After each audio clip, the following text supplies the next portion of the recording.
Ain't no other way to say it. Beat Street beat down. UCLA takes down Maryland 87-60, and that's the only way to talk about it. UCLA from the jump was pretty much up by 30 points. This game was never close, and UCLA kicked the Terps' butt. On the same night that the Big Ten gained a new member with UCLA, they go to future Big Ten country in Maryland, said, hey, we can handle this road trip to Maryland for now in the winter break, post-finals, and dominates Maryland in a top 20 matchup and just completely rip the heads off of everybody.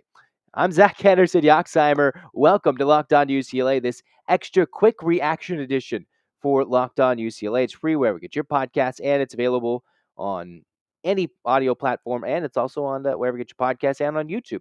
So here we go. The Bruins, literally from start to finish, there's no other way to describe it. UCLA in dominant fashion dismantles Maryland, improving to 9-2, while Maryland suffers their third straight loss and falls to 8-3 after an 8-0 start. So the UCLA Bruins, following that Vegas tourney, have won now 6 in a row and done it in dominant fashion in pretty much every game except for the Oregon game where they had to come from behind. Every other game, up and down, dominant as the Bruins continue to tick up in their points per game category. Jalen Clark, after going down illness and still coming into that game in the first week of Pac-12 play, and the last week he finally started to figure out his rhythm. Jalen Clark, 19 points, 6 boards, 4 steals in 22 minutes on 11 shots. That's the way to be playing if Jalen Clark is fully healthy, completely healed from the flu. That's the way to do it. But my key prior to this game, earlier in the episode prior in the day, was the bench production for UCLA. What would the bench production look like between the likes of David Singleton, Kenneth Nuba, and then Dylan Andrews? Well, for Andrews, ended up scoring 4 points, a little bit more in garbage time. You had Will McClendon, who scored 3, not Kenneth Nuba. And then Nuba in 12 minutes did not score a point, but the story for bench scoring was David Singleton. My goodness, just the fake dribble, pop, lock, triple. Nothing like it for Singleton. He was red hot from downtown, started 4-4 from the game, 7 of 10 from the floor, 18 points to help UCLA get more bench production than they normally get from their top 3 bench options. And I wanted to point this out for Maryland because Maryland, they're also a team that isn't as deep like UCLA when it comes from starters heading into the bench. And at the end of the game, where Maryland did score some points from the bench, when this game was about 8 minutes left in the second half, UCLA, from what I noticed, had 19 bench points to Maryland's like 6 or 5 or whatever it was. And at the end, when the garbage time piled up, so did the bench points. But when this game was 8 points left and the Bruins are playing a large part of the starters with Mick Cronin keeping guys out there up 30, I would have taken them out with Kentucky looming next a lot earlier. Either way, UCLA bench production was good. That was a key matchup.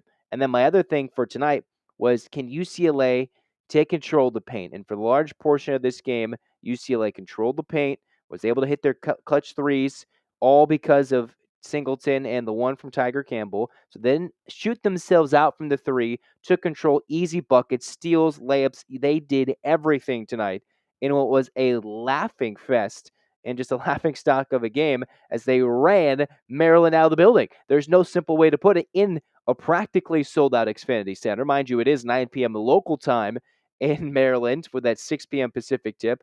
But UCLA goes down and beats down Maryland. I believe I saw something along the like of Maryland was in finals, and yes, being fairly close to being in the college days, I know what it's like to go through a college finals week, whatever which way it's scheduled, but still a game so late in the day, you probably get your time to rest, recover, go through finals, whatever it is. UCLA dominated because they're good, they're across the country, and just beat the living snot out of Maryland, which is their first ranked win of the year. They did it on national television in the middle of the week with a lot of the eyes on them, if you can, from the East Coast, prime time, in Central Time, and then for the Pacific time, they were just boom, boom, boom, knocking it down, saying, hey, this is how we do it. UCLA scoring the basketball in Maryland in their 3-game losing streak, simply struggling to put the ball in the hoop.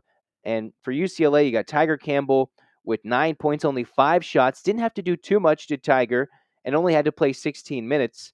After all, I saw him a lot on the bike in the first half, getting loose. So it is nice for him, albeit in certain fashions.